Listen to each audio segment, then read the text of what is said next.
Okay, students, now we shall discuss the remaining part of chapter number 2 of history 10th class. Here we are going to start from how participants saw the movement. Students, let us now look at the different social groups that participated in the civil disobedience movement. आइए हम अलग अलग social groups के बारे में देखते हैं.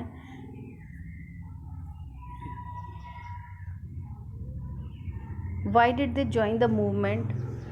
उन सोशल ग्रुप्स के बारे में पढ़ते हैं या जानने की कोशिश करते हैं जिन्होंने सिविल डिसोबीडियंस मूवमेंट में पार्टिसिपेट किया.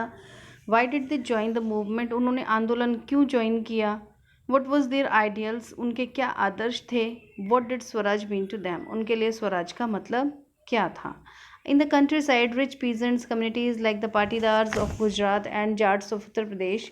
गाँव में बहुत सारे अमीर जो किसान वर्ग के लोग थे, समुदाय के लोग थे, जैसे कि पाटीदार्स ऑफ गुजरात के Patidars and the Jats of Uttar Pradesh के Jats were active in the movement. वो इस आंदोलन में बहुत ज़्यादा सक्रिय थे. Being producers of commercial crops, क्योंकि ये कॉमर्शियल क्रॉप्स के उत्पादक थे. They were very hard hit by the trade depression and falling prices. तो इनको बहुत ज़्यादा फ़र्क पड़ा किस चीज़ से? ट्रेड में जो गिरावट आई या फिर जो प्राइसेस थे वो कम हुए.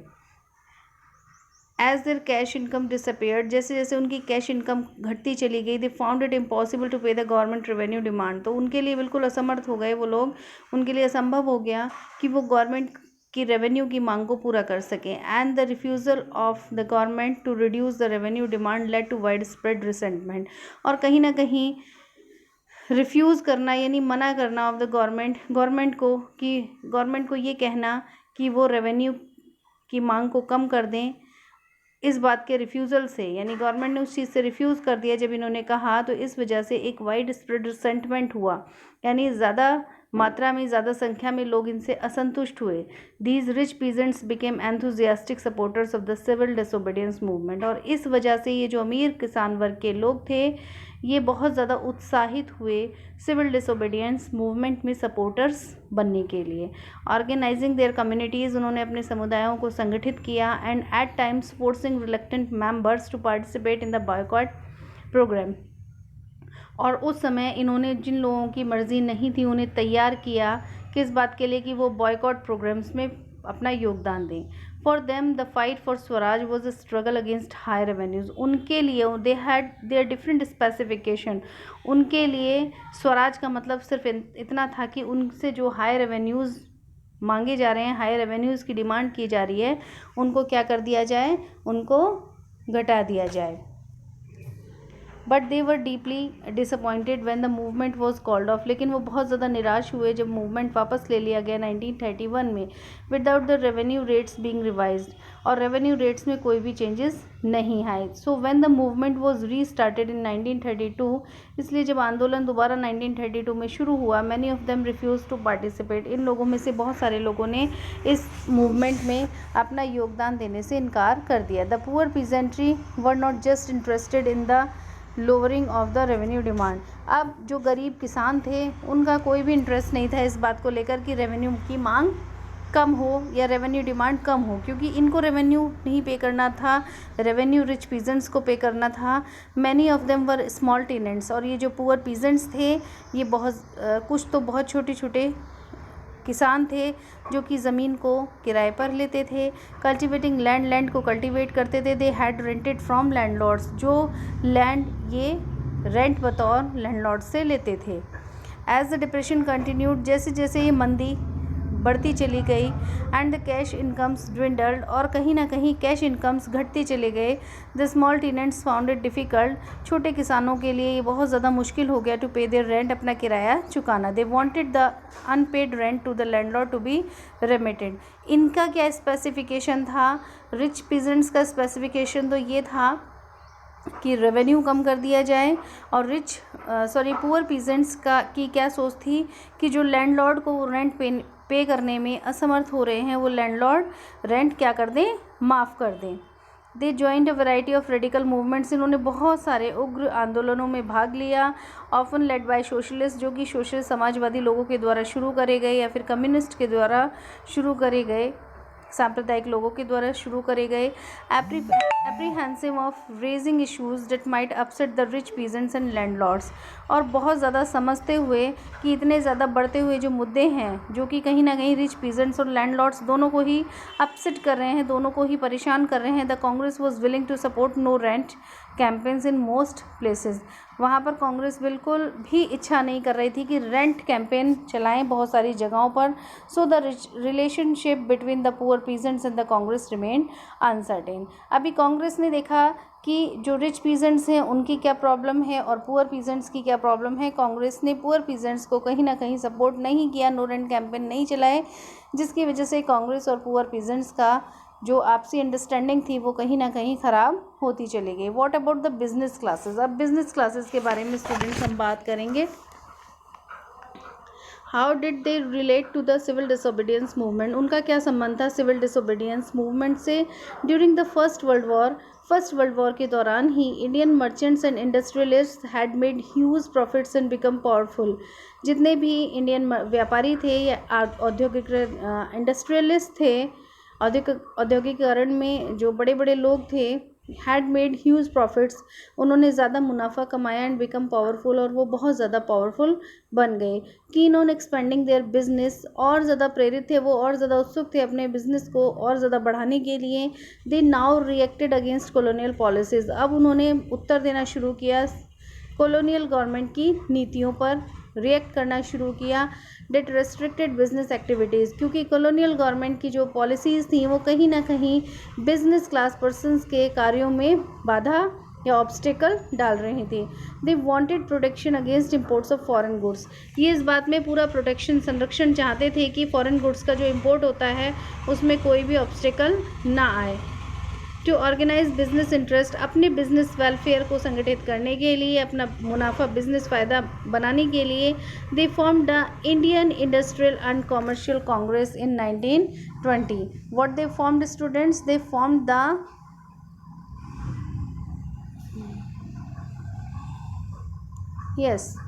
they formed the Indian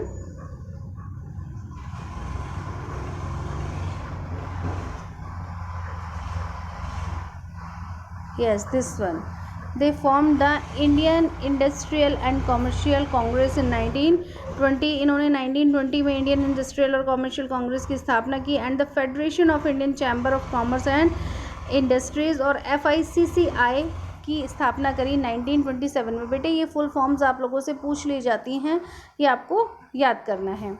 lead by prominent industrialist like Purushottam Das, बहुत सारे जो प्रमुख इंडस्ट्रियलिस्ट थे जिनमें से कि Purushottam Das, Thakur Das and GD Birla. The industrialist attacked colonial control over the Indian economy, industrialist ने सीधे आक्रमण किया किस चीज़ पर, कॉलोनियल कंट्रोल, जो कॉलोनियल गवर्नमेंट ने अपना नियंत्रण बना रखा था इंडियन इकोनॉमी पे, इस बात पर अटैक किया गया बड़े बड़े इंडस्ट्रियलिस्ट के द्वारा। And supported the civil disobedience movement, और इन सभी लोगों ने मिलकर सिविल डिसोबीडियंस मूवमेंट को सपोर्ट किया when it was first launch, जब ये पहली बार लॉन्च हुआ। दे गेव फाइनेंशियल असिस्टेंस, इन्होंने आर्थिक सहायता भी दी। एंड रिफ्यूज टू बाय और सेल इम्पोर्टेड गुड्स, और मना कर दिया कि जितना भी बाहर से आया हुआ सामान है उसको ये ना तो खरीदेंगे और ना ही बेचेंगे। Most businessmen came to see swaraj as a time when colonial restrictions on business would no longer exist and trade and industry would flourish without constraints. अब आप देखिए कि सबके अपने अपने स्पेसिफिकेशन थे, सभी लोग स्वराज से अपना अलग मतलब समझ रहे थे, सबको लग रहा था कि उनके वेलफेयर की बात हो जानी चाहिए, इसका मतलब स्वराज आ गया। बहुत सारे बिजनेसमैन ने देखा स्वराज एक ऐसा समय होगा जब उन पर कोई भी कॉलोनियल रेस्ट्रिक्शन नहीं होगा, उनके बिजनेस पर would no longer exist, colonial restriction उनके बिजनेस पर नहीं रहेगा। And trade and industry would flourish, और व्यापार और औद्योगिक में बहुत ज़्यादा मुनाफा होगा या फलेगी फूलेगी, बहुत ज़्यादा ट्रेड व्यापार बढ़ेगा। Would no longer without constraints, उन पर कोई भी रोक टोक नहीं लगाई जाएगी। But after the failure of the round table conference, लेकिन जब राउंड टेबल कॉन्फ्रेंस असफल हुई, business groups were no longer uniformly enthusiastic, तो एक रूप होकर या एक साथ आकर जितने भी बिजनेस ग्रुप के लोग थे वो अब पूरी तरह से उत्साहित नहीं हुए। They were apprehensive of the spread of militant activities, वो किस बारे में सोच रहे थे कि मिलिटेंट एक्टिविटीज़ को क्या करना चाहिए, बढ़ावा देना चाहिए and worried about prolong disruption of business, और कहीं ना कहीं उन्हें लग रहा था कि मिलिटेंट एक्टिविटीज़ बढ़ेगी और साथ के साथ उनके बिजनेस की बर्बादी हो जाएगी, बहुत ज़्यादा अशांति उत्पन्न हो जाएगी, as well as of the growing influence of socialism among the young members of the Congress. और साथ के साथ उस समय बढ़ता हुआ जो प्रभाव था, किस चीज़ का प्रभाव, सोशलिज्म का, समाजवाद का जो प्रभाव बढ़ रहा था young members of the Congress, Congress के जो युवा नेता थे उनमें ये सारी चीज़ों के बारे में इन्होंने सोचना शुरू कर दिया। The industrial working class did not participate in the civil disobedience movement in large numbers. जैसे पुअर पीजेंट्स और कांग्रेस के बीच का गैप बढ़ गया था या मिसअंडरस्टैंडिंग थी, इसी तरीके से इंडस्ट्रियल वर्किंग क्लास यानी इंडस्ट्रियलिस्ट तो सपोर्ट कर रहे थे सिविल डिसोबीडियंस मूवमेंट को, जबकि इंडस्ट्रियल वर्किंग क्लास ने पार्टिसिपेट नहीं किया सिविल डिसोबीडियंस मूवमेंट में इन लार्ज नंबर, बड़ी संख्या में, except in the Nagpur region. केवल नागपुर रीजन ऐसा था जहां पर वर्किंग क्लास ने सपोर्ट किया था सिविल डिसोबीडियंस मूवमेंट को। As the industrialist came closer to the Congress, जैसे जैसे इंडस्ट्रियलिस्ट कांग्रेस के नज़दीक आते चले गए, वर्कर्स स्टेड अलूफ, तो वर्कर्स कांग्रेस से दूर होते चले गए। But in spite of that, लेकिन इसके बावजूद, some workers did participate in the civil disobedience movement, कुछ वर्कर्स सिविल डिसोबीडियंस मूवमेंट में पार्टिसिपेट कर रहे थे, selectively adopting some of the ideas of the Gandhian programme, और चुन चुनकर कुछ ऐसे प्रोग्राम्स को सपोर्ट कर रहे थे, स्वीकार रहे थे ऐसी विचारधारा को जो कि गांधी जी के प्रोग्राम्स में थी, like boycott of foreign goods. जैसे कि गांधी जी ने इस बात को का समर्थन किया था कि फॉरेन गुड्स को बॉयकॉट कर दो as part of their own movements against low wages. वो उस बॉयकॉट को किस तरह से समझ रहे थे, अपने खुद के आंदोलन में, यानी लो वेजेस के खिलाफ जो उनका आंदोलन था उसका हिस्सा मान रहे थे, एंड पुअर वर्किंग कंडीशंस, और जो बुरी स्थितियां थी गरीबों की उनमें सुधार चाहते थे। There were strikes by railway workers, railway workers के द्वारा स्ट्राइक की गई 1930 में, एंड डॉक वर्कर्स इन 1932, और डॉक वर्कर्स के मध्य स्ट्राइक हुई 1932 में। डॉक वर्कर्स ने भी स्ट्राइक की जैसे कि रेलवे वर्कर्स ने की थी। डॉक वर्कर्स आप स्टूडेंट समझ रहे होंगे, दोज हु अनलोड शिप्स और दोज हु लोड शिप्स, जो कि शिप्स पर सामान रखते हैं और उतारते हैं पोर्ट पर, those persons are known as dock workers. In 1930 में थाउजेंड्स ऑफ वर्कर्स इन छोटा नागपुर टिन माइंस, बहुत सारे वर्कर्स, थाउजेंड्स ऑफ वर्कर्स जो कि छोटा नागपुर टिन माइंस में काम करते थे, वो गांधी कैप्स, उन्होंने गांधी कैप्स पहनी and participated in protest rallies, बहुत सारे विद्रोह की जो रैलीज थी उनमें खुद भी अपना योगदान दिया, एंड बॉयकॉट कैंपेन्स, और बहुत सारे बायकॉट कैंपेन्स अभियान जो चलाए गए थे उनमें भी अपना समर्थन दिया। But the Congress was reluctant to include workers. लेकिन यहाँ भी देखिए, वहाँ उधर अभी थोड़ी देर पहले आपने डिस्कस किया था हमने कि कांग्रेस ने एक तरफ तो पुअर पीजेंट्स को सपोर्ट ना करके रिच पीजेंट्स को सपोर्ट किया था, रिच फार्मर्स को, वाइल यहाँ पर भी ठीक कांग्रेस बिल्कुल भी इच्छा नहीं रख रही थी कि वर्कर्स की डिमांड को वो इंक्लूड करे अपने प्रोग्राम ऑफ स्ट्रगल में। It felt that this would alienate industrialists and divide the anti-imperial forces, क्योंकि उनका ये मानना था कि अगर वो ऐसा करेंगे, वर्कर्स की डिमांड को अपने प्रोग्राम ऑफ स्ट्रगल में रखेंगे, तो कहीं ना कहीं इंडस्ट्रियलिस्ट एक तरफा महसूस करेंगे और अपनी एंटी इम्पीरियल फोर्सेस को, उनकी एंटी इम्पीरियल फोर्सेस क्या हो जाएगी, डिवाइड हो जाएगी। Another important feature of the civil disobedience movement, civil disobedience movement का एक और जो विशेषता थी या फीचर था, फैक्टर था, वो था was the large scale participation of women. महिलाओं ने भी बड़े स्केल पर अपना योगदान दिया था। During Gandhi ji salt march, Gandhi ji की सॉल्ट मार्च के दौरान thousands of women came out of their homes, thousands of womens अपने घरों से बाहर आई टू लिसन टू हिम, उनकी बात सुनी उन्होंने। They participated in protest marches, उन्होंने विद्रोह की जो रैलीज निकली थी उनमें पार्टिसिपेट किया। मैन्युफैक्चर्ड सॉल्ट भी बनाया, एंड पिकेटेड फॉरेन क्लोथ, और साथ के साथ उन्होंने जितने भी फॉरेन क्लोथ थे उनको क्या कर दिया स्टूडेंट्स, उनको पिकेट कर दिया, यानी उनको बंद कर दिया। Wait a minute students, yes, जितने भी फॉरेन क्लोथ्स या फिर उन सभी चीज़ों का बहिष्कार कर दिया। लिकर शॉप्स पिकेटेड कर दी, बंद कर दी। मैनी वेंट टू जेल, बहुत सारे जेल गए। इन अर्बन एरियाज़ में तो these women were from high caste families, ये महिलाएं ज़्यादातर हाई कास्ट फैमिलीज से बिलोंग करती थीं। इन रूरल एरियाज़ में they came from rich peasant households, ये अमीर किसानों के घर से ये महिलाएं आई थीं। Moved by Gandhi ji call, Gandhi ji की पुकार से बहुत ज़्यादा प्रेरित होकर they began to see services to the nation, वो देश को अपनी सेवाएं देना चाहती थी as a sacred duty of women, और उन्हें अपना पवित्र कर्तव्य मानती थी। Yet this increased public role did not necessary mean any radical change in the way of position of women was visualise, लेकिन फिर भी दिस इंक्रीज्ड पब्लिक रोल, इतना बढ़ता हुआ जो रोल था, did not necessarily mean any radical change, उसकी वजह से कोई भी परिवर्तन नहीं आया था विमेन की पोजीशन में जो कि उस समय में देखी जाती थी। Gandhi ji was convinced that it was the duty of women to look after home and hearth, Gandhi ji का खुद का भी ये मानना था कि महिलाओं का कर्तव्य सिर्फ इतना है कि वो घर का ध्यान रखें, घर का भोजन, चूल्हा, ये सारे काम करें, बी गुड मदर्स, अच्छी मदर्स और अच्छी वाइफ्स बने। And for a long time the Congress was reluctant to allow women, और काफ़ी लंबे समय तक कांग्रेस भी बिल्कुल इस बात के से सहमत नहीं थी कि वो वेमेन को अलाउ करेगी कि विमेन कोई भी पोजीशन, कोई भी अथॉरिटी हासिल कर सके संगठन में रहते हुए। इट वॉज कीन only on their symbolic presence, और ये कहीं ना कहीं उनका क्या था, एक प्रतीकात्मक उपस्थिति थी।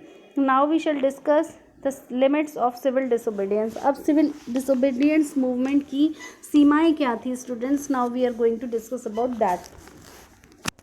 Not all social groups were moved by the abstract concept of swaraj, सारे सामाजिक समूह पूरी तरह से प्रेरित नहीं थे अमूर्त धारणा को लेकर स्वराज की। One such group was the Nations untouchables, उनमें से एक ग्रुप ऐसा भी था समाज का जो कि अनटचेबल्स था। Who from around the 1930s, जिसने लगभग 1930s के around had begun to call themselves, अपने आप को दलित या ऑप्रेस्ड कहना शुरू कर दिया। स्टूडेंट्स, हमारे यहाँ हमारी एक सामाजिक बुराई थी, हमारे देश में जो हायर क्लास पर्सन्स थे वो जो लोअर कास्ट पर्सन्स थे उनके साथ छुआछूत जैसा व्यवहार करते थे। तो वो उस चीज़ को लेकर कहीं ना कहीं नेशन का जो एक बड़ा सामाजिक समूह था, जिनको कि अनटचेबल्स या जिनके साथ अनटचेबिलिटी जैसी प्रथा जिन्हें फेस करनी पड़ती थी, हु फ्रॉम अराउंड, जिन्होंने कि 1930s में अपने आप को दलित और ऑप्रेस्ड कहना शुरू कर दिया। For long the Congress had ignored the Dalits, काफ़ी लंबे समय तक कांग्रेस ने दलित्स को इग्नोर किया। For fear of offending the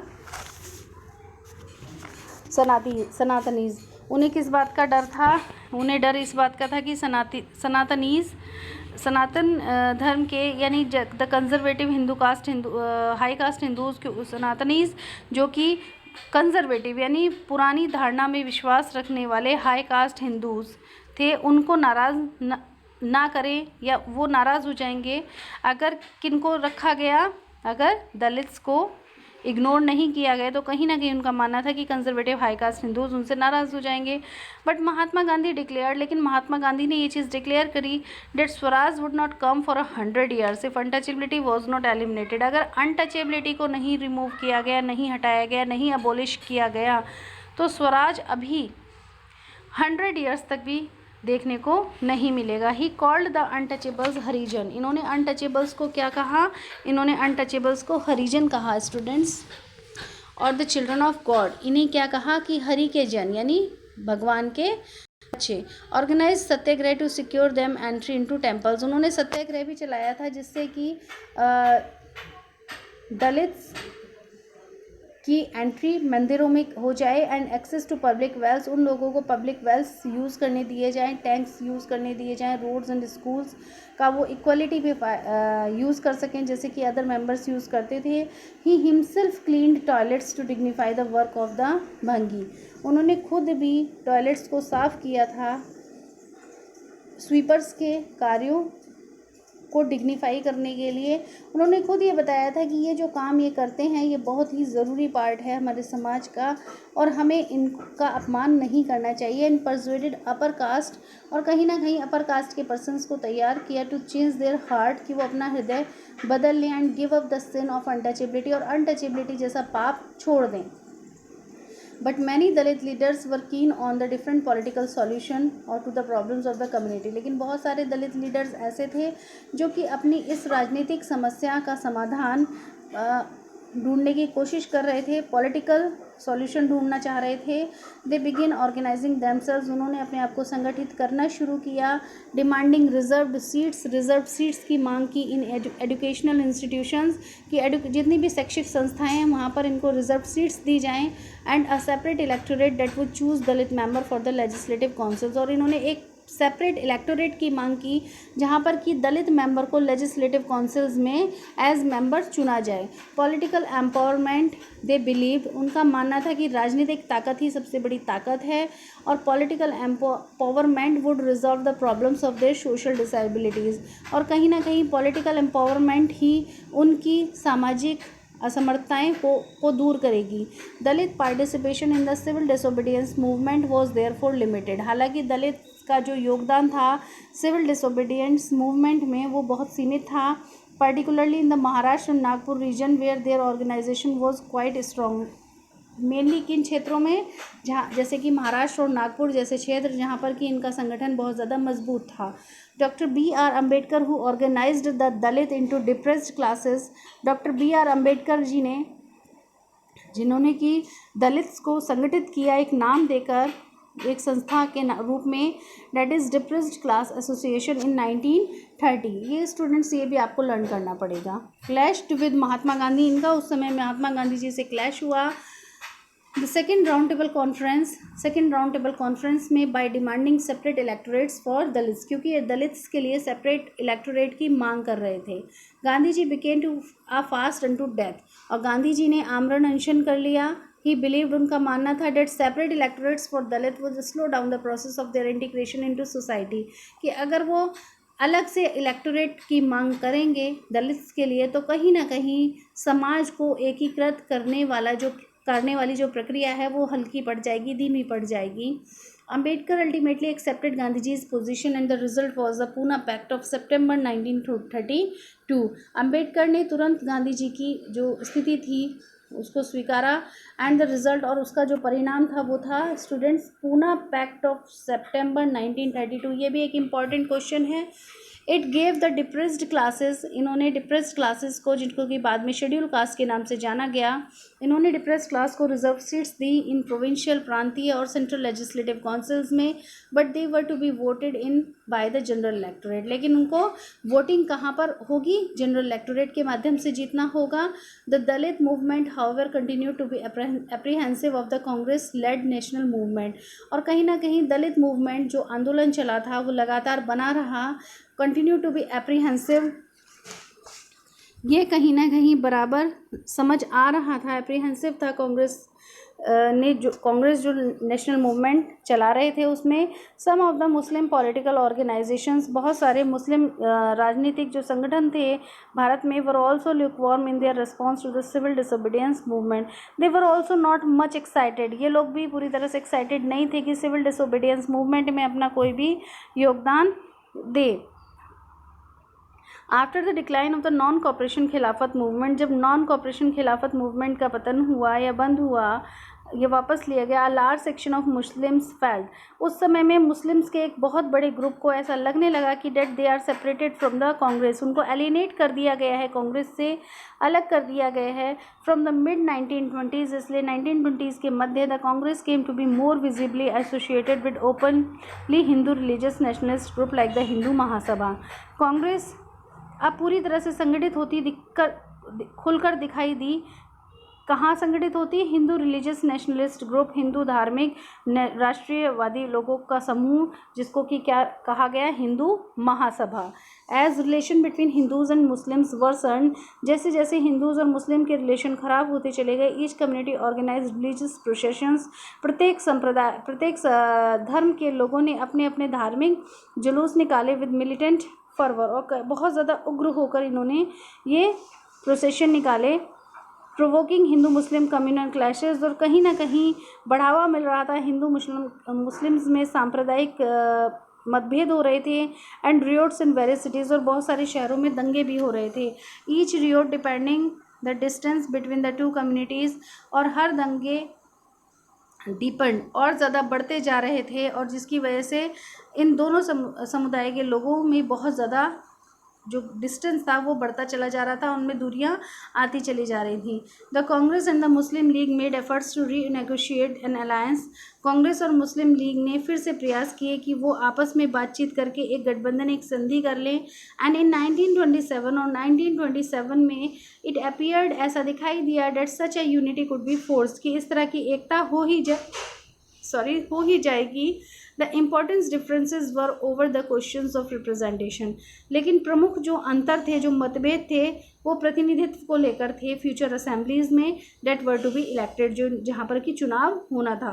Mohammad Ali Jinnah, one of the leaders of the Muslim League, Mohammad Ali Jinnah जो कि मुस्लिम लीग के लीडर्स में से एक थे, was willing to give up the demand of separate electorates. ये तैयार हो गए थे इस बात को मानने के लिए कि सेपरेट इलेक्टोरेट्स की जो डिमांड है उसको त्याग देना चाहिए। If Muslims were assured reserve seats in the central assembly, अगर त्याग देंगे वो कब, अगर मुस्लिम्स को इस बात का आश्वासन मिल जाएगा कि उनको सेंट्रल असेंबली में रिजर्व सीट्स मिल जाएंगी, and representation in proportion the population in the Muslim dominated provinces, और कहीं ना कहीं प्रतिनिधित्व जनसंख्या के आधार पर मिलेगा इन्हें उन एरियाज़ में जो कि मुस्लिम डोमिनेटेड प्रांत हैं, जैसे कि Bengal and Punjab. Negotiations over the question of representation continued, but हालांकि आपसी अंडरस्टैंडिंग से बातचीत, ये मसला सुलझाने की कोशिश की जा रही थी, रिप्रेजेंटेशन का जो प्रश्न था, लेकिन ये लगातार बना रहा। But all hope of resolving the issue, लेकिन सबको उम्मीद थी कि ये मुद्दा सुलझ जाएगा या ये मुद्दा सॉल्व आउट हो जाएगा, सॉर्ट आउट हो जाएगा। कहाँ पर? At the